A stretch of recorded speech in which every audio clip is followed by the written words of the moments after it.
It's interesting. Many people focus so hard on perfect grammar for the IELTS speaking test. Right. But getting a really high score, it often seems to hinge on something, well, a bit deeper, like effective communication, clear thinking. Exactly. And that's what we're diving into today. We've got this transcript from a YouTube video, IELTS Advantage channel. Ah, the almost perfect one. That's the one, a practice IELTS speaking test. And it's fascinating because it's not just about the language test itself. Yeah. You know, the one people take for studying abroad or immigrating. No, it goes beyond that. Totally. Through this one conversation, we can pull out insights into, well, all sorts of things. Fashion, art, how people relax, solve problems, even emotional intelligence. Yeah, it's like a shortcut to understanding these different topics through a real interaction. Uh-huh. So our mission here isn't just language analysis, though we'll touch on that. Right. The test has different parts: an interview, speaking on a topic, a discussion. Exactly. But we want to uncover the bigger takeaways, get a fresh perspective on how we communicate, how things are assessed, and just different ways people approach life, all from this one almost perfect example. Sounds good. Where should we start? Let's kick off with something pretty universal: fashion and style. The test taker, they describe their style as diverse. Diverse meaning. Like switching between casual black t-shirt, jeans, and more formal wear, depending on the situation. Okay, yeah, that makes sense. What really drives those choices for them? Seems like mood and destination are key. Yeah. Sportswear for the gym, Mm-hmm. a suit and tie for a wedding, maybe smart casual for hanging out. That sounds familiar. Pretty standard logic for most of us, I think. But didn't they also talk about how their style changed over time? They did.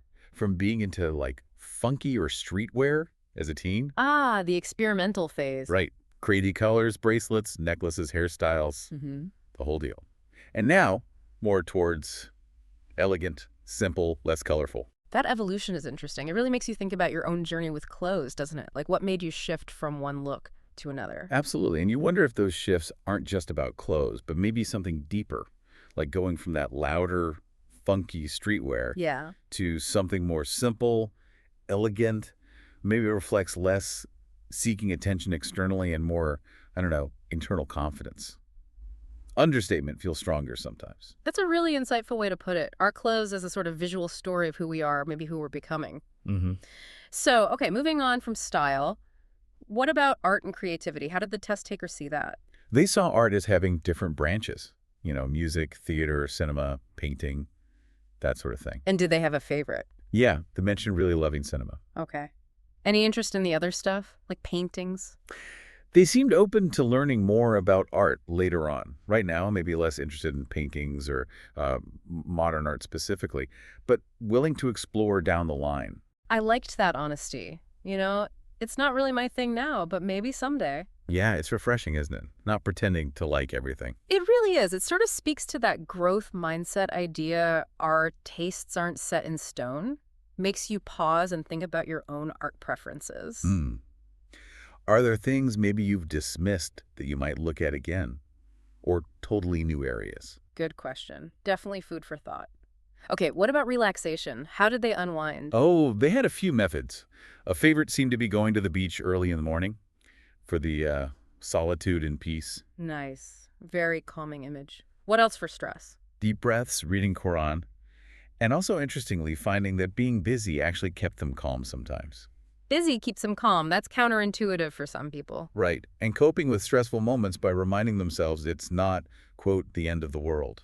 It's such a personal mix, isn't it? Seeking quiet externally, like the beach, but also finding peace internally through faith or perspective shifts.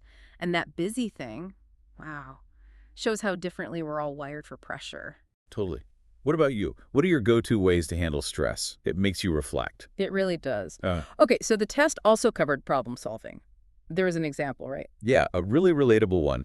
Helping a friend choose a car. Ah, the classic dilemma. So the test taker offered options: Ford, Toyota, Nissan, based on what they thought the friend needed, their personality. There's always a but. Well, the friend had initially said they wanted something eco-friendly, maybe smaller, but they ended up choosing a Ford truck. A truck. Okay, bit of a swerve. Why? The test taker suggested it was about the size, maybe feeling safer, having more presence on the road.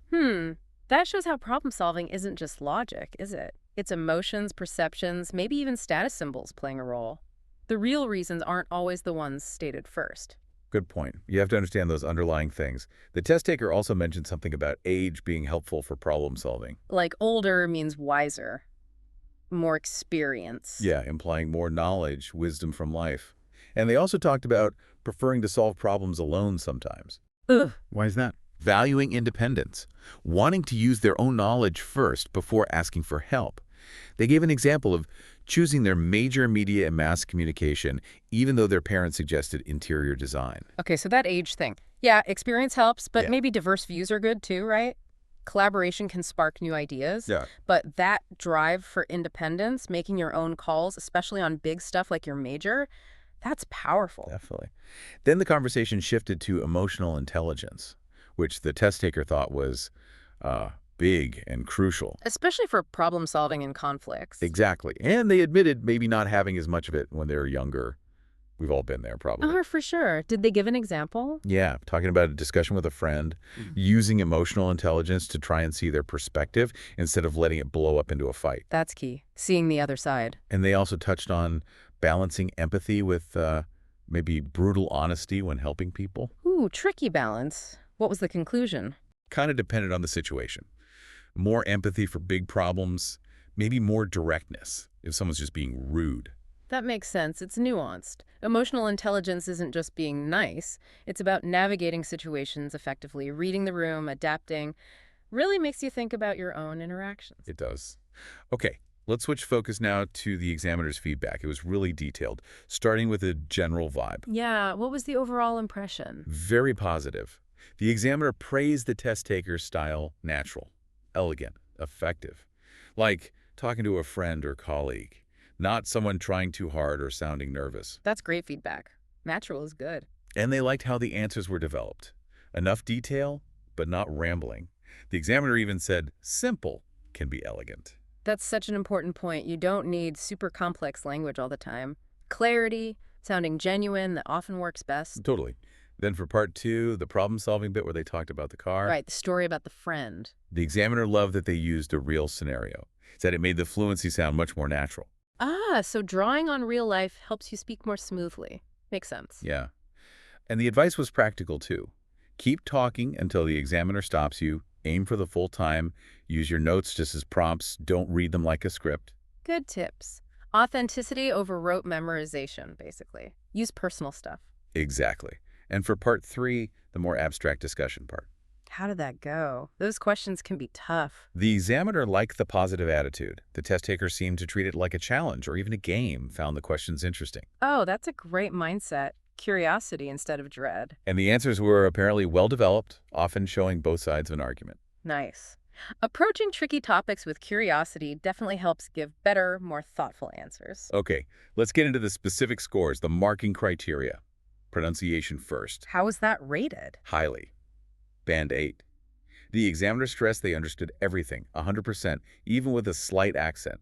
Accents themselves aren't judged. That's crucial for people to hear. Clarity is what matters, not sounding like a specific native speaker. Right.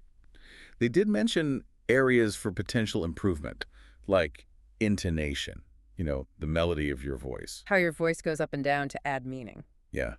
And connected speech, how words link together smoothly. The test taker apparently spoke more deliberately, not linking words quite like a native speaker might. But was that a major problem? No, not for clarity. The examiner said mastering that stuff can take years, and while improving intonation could happen naturally by speaking with more passion, it might feel forced. Clarity was the main thing. So band 8 is still very, very high, even with those points noted. It doesn't mean bad English at all. Not at all. Yeah. Then fluency and coherence also got a band 8. Okay, so coherence meaning the answers made sense, flowed logically, that was good. Yeah, coherence was strong, deep thinking was evident, but there were pauses. Pauses because they didn't know the words. No, the examiner felt the pauses were more about searching for ideas, thinking time, essentially. Okay, that's different. And interestingly, the examiner thought trying to eliminate those pauses might actually make this person's sound less natural, given their thoughtful style. That's a really nuanced observation, so sometimes pauses are just part of how someone communicates effectively. Seems so. The test bay advice was practical, though. If fluency is the goal under pressure, maybe pick the ideas that are easiest to talk about quickly. Makes sense. Alan's thought depth with smooth delivery in a test situation. Next up, grammar. How did that score? Band 9. Top marks. Wow. So basically perfect. Pretty much. Mm. Examiners said they had enough grammatical structures to talk about anything. There were tiny errors. Like what? Things like saying more simple instead of simpler or open for instead of open to. Minor slips, the kind even native speakers make sometimes. Right. Nothing that actually hinders communication. That explains the 9. Strong command overall. Exactly. And finally, vocabulary. What was the verdict there? This was borderline band 9.